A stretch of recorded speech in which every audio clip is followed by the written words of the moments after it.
नमस्कार। स्वागत है आपका हिंदू धर्म के इस चैनल पर। आज हम जानेंगे उस ज्ञान को जो केवल धर्म ही नहीं बल्कि संपूर्ण जीवन का सार है। वह है भगवत गीता, महाभारत के कुरुक्षेत्र में दिया गया भगवान श्री कृष्ण का उपदेश।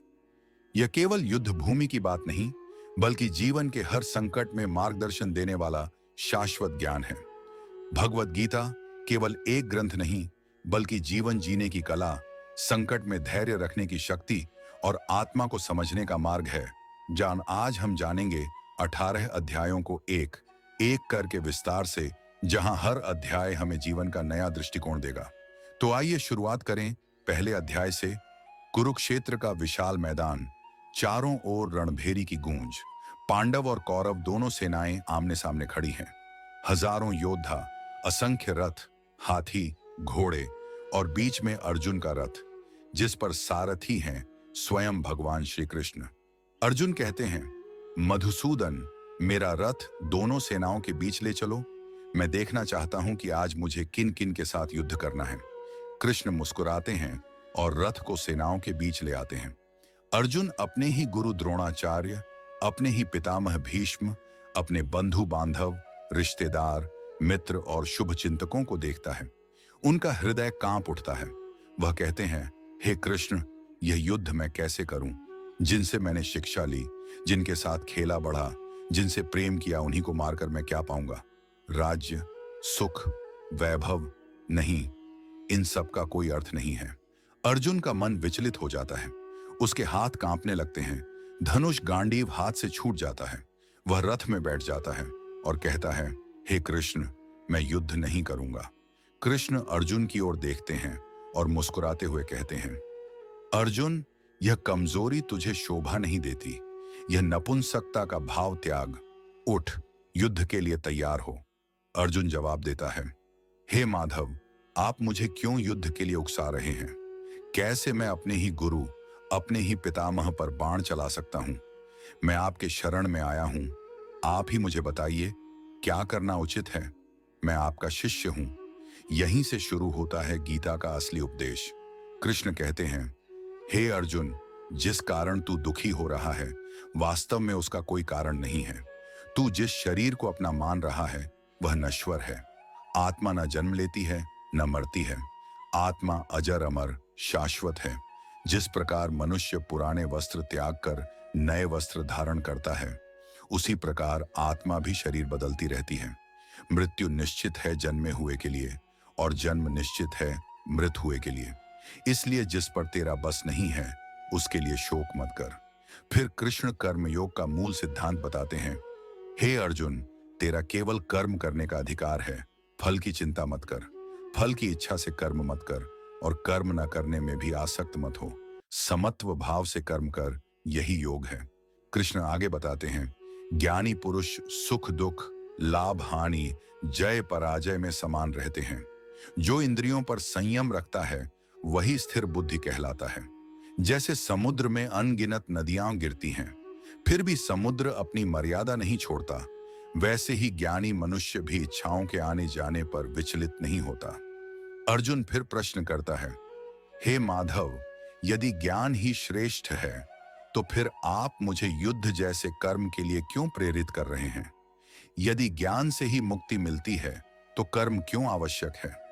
कृष्ण उत्तर देते हैं, हे अर्जुन, संसार में कोई भी क्षण ऐसा नहीं है जब मनुष्य बिना कर्म किए रह सके। जीव अपने स्वभाव से कर्म करने के लिए बाध्य है। जो कर्म न करने की सोचता है, वह भी वास्तव में कर्म करता है। इसलिए कर्म से बचना संभव नहीं है। दो मार्ग हैं, ज्ञान योग और कर्म योग। लेकिन तेरे लिए कर्म योग ही श्रेष्ठ है। कर्म करना ही तेरा धर्म है, क्योंकि कर्म त्याग देने से संसार नहीं चलता। सृष्टि की व्यवस्था, लोक कल्याण और संतुलन सब कर्म से ही है। महापुरुष हमेशा कर्म करते हैं, परंतु उनका उद्देश्य केवल लोक संग्रह होता है, न कि स्वार्थ। जैसे राजा यदि धर्मपूर्वक कर्म करता है, तो प्रजा उसका अनुसरण करती है। इसलिए हे अर्जुन, तू कर्म कर, लेकिन फल की आसक्ति छोड़कर। यही कर्मयोग है। कृष्ण आगे बताते हैं, इच्छा और क्रोध ये दोनों ही शत्रु हैं। मनुष्य इन्हीं के कारण पथभ्रष्ट हो जाता है। इसलिए इंद्रियों को वश में कर, मन को नियंत्रित कर और आत्मा में स्थित होकर कर्म कर। गीता के चौथे अध्याय में भगवान कृष्ण अर्जुन को बताते हैं कि ज्ञान और कर्म का संतुलन ही जीवन का मूल है। कृष्ण कहते हैं, जब जब धरती पर धर्म का पतन होता है और अधर्म बढ़ जाता है, तब तब मैं अवतार लेकर आता हूं, धर्म की रक्षा और अधर्म के नाश के लिए। ये शब्द सुनते ही अर्जुन का मन शांत होता है। कृष्ण आगे बताते हैं, हे पार्थ, ज्ञान और कर्म साथ में चलते हैं। ज्ञान के बिना कर्म अंधा है और कर्म के बिना ज्ञान अधूरा है। सच्चा साधक वही है जो ज्ञान से कर्म करता है और कर्म से ज्ञान प्राप्त करता है। फिर कृष्ण बताते हैं कि सही गुरु से ज्ञान प्राप्त करना कितना महत्वपूर्ण है। सत्य का ज्ञान वही पाता है जो गुरु की शरण में जाता है, विनम्र हृदय से सीखता है और अपने अहंकार को त्याग देता है। अर्जुन ने प्रश्न किया, हे केशव, क्या सन्यास श्रेष्ठ है या कर्मयोग? कृष्ण मुस्कुराए और बोले, दोनों ही मार्ग उत्तम हैं, लेकिन कर्मयोग सन्यास से श्रेष्ठ है। क्यों? क्योंकि सन्यास केवल त्याग है और त्याग का असली अर्थ है मन से मोह और आसक्ति छोड़ना। संसार में रहकर भी यदि तू कर्म करता है और आसक्ति छोड़ता है तो वही सच्चा योगी है। कृष्ण उदाहरण देते हैं, जैसे सूर्य अपने कर्तव्य से कभी पीछे नहीं हटता, जैसे नदी लगातार बहती रहती है, वैसे ही मनुष्य को भी अपने धर्म का पालन करना चाहिए। जरा सोचो, यदि सब लोग कर्म से भाग जाएं तो संसार कैसे चलेगा? इसलिए कर्म संन्यास ही श्रेष्ठ मार्ग है। कर्म करो पर फल की चिंता मत करो। कृष्ण कहते हैं, सच्चा योगी वही है जो अपने मन को जीत लेता है, न ज्यादा खाता है न ज्यादा सोता है। संतुलन ही योग है। मन को एकाग्र करो, इंद्रियों को नियंत्रित करो और ध्यान में स्थित रहो। फिर कृष्ण बताते हैं कि एक योगी सभी से प्रेम करता है, किसी से द्वेष नहीं रखता, बिना किसी लोभ के कर्म करता है, सुख दुख में समान रहता है। ध्यान का महत्व समझिए, जब मन शांत होता है तब आत्मा परमात्मा से मिलती है और वही मिलन जीवन का असली आनंद है। कृष्ण आगे कहते हैं, हे अर्जुन, जो व्यक्ति मुझे भक्ति, ज्ञान और ध्यान के साथ याद करता है, मैं उसे हर पाप से मुक्त कर देता हूं। भक्ति, ज्ञान और ध्यान, यही मोक्ष के 3 स्तंभ हैं। दोस्तों, गीता के 7वें अध्याय में भगवान कृष्ण अर्जुन को ज्ञान और विज्ञान का रहस्य बताते हैं। कृष्ण कहते हैं, हे अर्जुन, मेरे ज्ञान और विज्ञान का भेद समझो। ज्ञान वह है जिससे मैं समझा जाता हूं, विज्ञान वह है जिससे मनुष्य मुझ में लीन होता है। कृष्ण बताते हैं कि संसार में कितने ही लोग हैं, लेकिन उनमें से बहुत कम ही मुझे समझ पाते हैं। असली ज्ञान वही है जो आत्मा और परमात्मा को जोड़ता है। फिर कृष्ण आगे कहते हैं, हे अर्जुन, जो भी मुझे समर्पित भाव से याद करता है, मैं उसे सभी संकटों से बचाता हूं। सत्य, श्रद्धा और भक्ति से जो व्यक्ति मुझ में लीन होता है, मैं उसका कल्याण करता हूं। 8वें अध्याय में कृष्ण बताते हैं मृत्यु और परमात्मा से एकत्व का रहस्य। कृष्ण कहते हैं, हे अर्जुन, जो व्यक्ति मेरी स्मृति से मृत्यु को स्वीकार करता है, वह मृत्यु के भय से मुक्त होता है। जो व्यक्ति जीवात्मा को परमात्मा में मिलाता है, वह जन्म मरण के चक्र से परे चला जाता है। यह अध्याय हमें बताता है कि जीवन में सदैव ईश्वर का स्मरण करना और ध्यान और भक्ति के माध्यम से आत्मा का आत्मा से मेल ही सच्चा मार्ग है। कृष्ण आगे कहते हैं, जो लोग मुझ में विश्वास रखते हैं, मेरी भक्ति करते हैं और मेरे नाम का जप करते हैं, वे मेरे चरणों में लीन होकर मुक्ति पाते हैं। 9वां अध्याय, जो राजविद्या और राजगुह्य के नाम से प्रसिद्ध है, में कृष्ण कहते हैं, हे अर्जुन, यह सबसे गुप्त योग है। जो मुझे समर्पित हृदय से याद करता है, मैं उसके सभी पापों का नाश कर देता हूं। सच्ची भक्ति से जो भी मुझ में लीन होता है, वह शाश्वत सुख को प्राप्त होता है। कृष्ण बताते हैं कि भक्ति का मार्ग सरल है। इसके लिए किसी विशेष तपस्या या कठोर साधना की आवश्यकता नहीं है। बस हृदय से ईश्वर की ओर झुकाव और विश्वास होना चाहिए। कृष्ण आगे कहते हैं, जो लोग मुझे समर्पित भाव से पूजा करते हैं, मैं उनके दुखों को हरता हूं और उन्हें शाश्वत आनंद प्रदान करता हूं। इसलिए हे अर्जुन, सच्ची भक्ति ही जीवन का सर्वोत्तम मार्ग है। दोस्तों, अब हम पहुंचते हैं गीता के 10वें अध्याय पर, जिसे विभूति योग कहते हैं। यहाँ भगवान कृष्ण अर्जुन को बताते हैं कि कैसे वे सभी महान शक्तियों और भव्य चीजों के मूल में हैं। कृष्ण कहते हैं, हे अर्जुन, यह संसार मेरी विभूतियों से भरा है। जो महान है वह मेरी झलक है। सूर्य, चंद्रमा, अग्नि, जल सभी मेरी शक्ति का प्रतीक हैं। जो भी प्रशंसा योग्य है वह मेरी विभूति में शामिल है। कृष्ण आगे कहते हैं, जो मुझ में लीन होता है वही सच्चा ज्ञानी है। जो मेरा ध्यान करता है, मेरे गुणों को समझता है, वह मुझसे अटल प्रेम और भक्ति प्राप्त करता है। कृष्ण अर्जुन को अपनी विश्व रूप दिखाते हैं। यह रूप इतना विशाल, अनंत और भयानक है कि अर्जुन डर और विस्मय से भर जाता है। कृष्ण कहते हैं, हे अर्जुन, यह मेरा विराट स्वरूप है। इसमें समस्त ब्रह्मांड की शक्ति और संपूर्ण सृष्टि का प्रतिनिधित्व है। जो देखता है यह रूप, वह समझता है कि मैं सब कुछ हूं और सब कुछ मेरा है। अर्जुन भावुक हो जाता है और कहता है, हे भगवान, यह दृश्य अद्भुत और डरावना है। मैं मानता हूं कि संसार में सब कुछ आपकी इच्छा और शक्ति से चलता है। कृष्ण आगे समझाते हैं, जो भी मुझसे भक्ति करता है, मैं उसके सभी भय और पाप नाश कर देता हूं। जो मुझ में लीन होता है वह नित्य शांति पाता है। भक्ति योग जो सच्ची भक्ति का मार्ग बताता है। कृष्ण कहते हैं, हे अर्जुन, जो व्यक्ति मुझे प्रेम और भक्ति से याद करता है वह मेरे बहुत प्रिय है। भले ही वह कठिन तपस्या न करता हो, भले ही वह बड़े ज्ञान का झाता न हो, फिर भी यदि उसका हृदय मुझ में लीन है, मैं उसे प्राप्त हूं। कृष्ण आगे बताते हैं, भक्ति का मार्ग सरल है।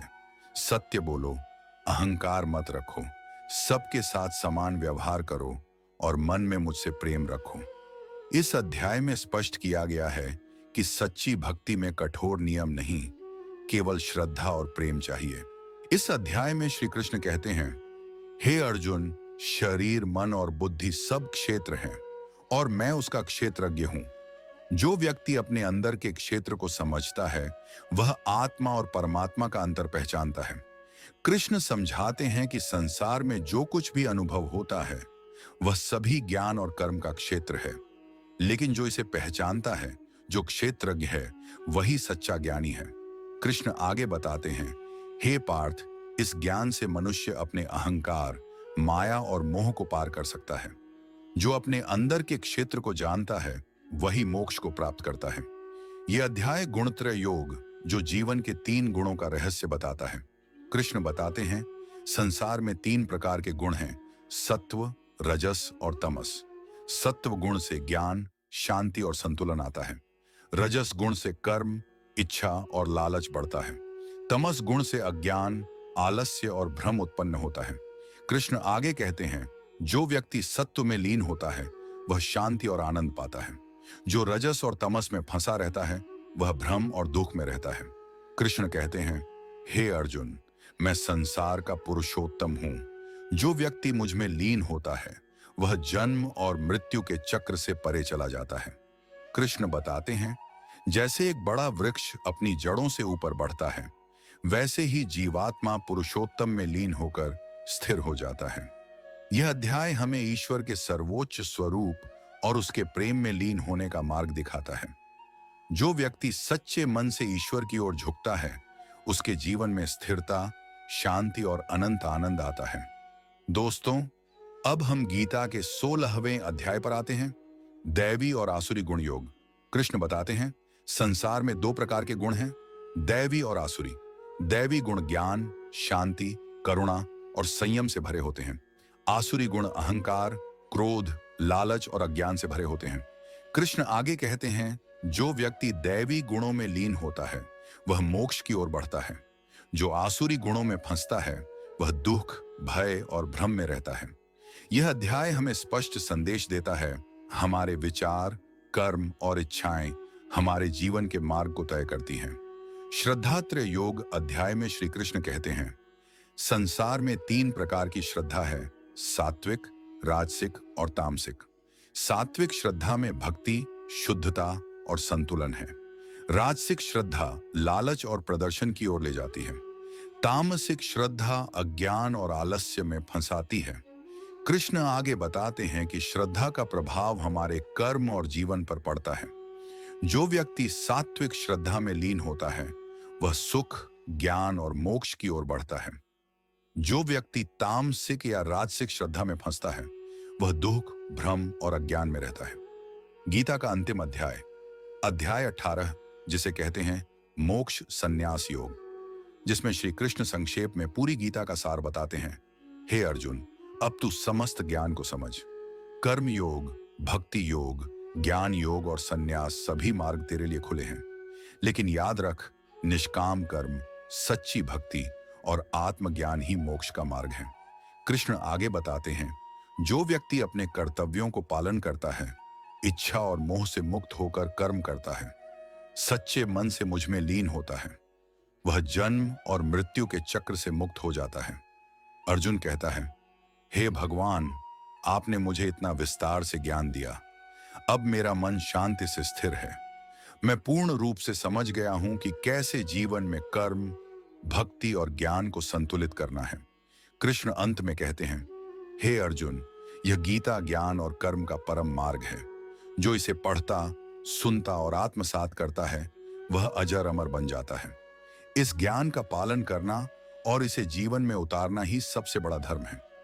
दोस्तों, इस प्रकार हमने भगवत गीता के 18 अध्यायों की इस दिव्य यात्रा को पूरा किया, जहां अर्जुन की दुविधा से शुरू होकर आत्मा का शाश्वत ज्ञान, कर्मयोग, भक्ति और अंततः मोक्ष का मार्ग हमें प्राप्त हुआ। गीता हमें सिखाती है कि सच्चा धर्म केवल पूजा पाठ नहीं, बल्कि अपने कर्तव्य का पालन, भक्ति का भाव और आत्मा की मुक्ति है। यदि आपको यह दिव्य ज्ञान अच्छा लगी हो तो इसे अधिक से अधिक लोगों तक शेयर, ताकि वे भी गीता के इस अमृत को आत्मसात कर सकें। अगली बार हम फिर मिलेंगे हिंदू धर्म के रहस्यों और ग्रंथों के साथ। उसके लिए चैनल को सब्सक्राइब करें। जय श्री कृष्ण।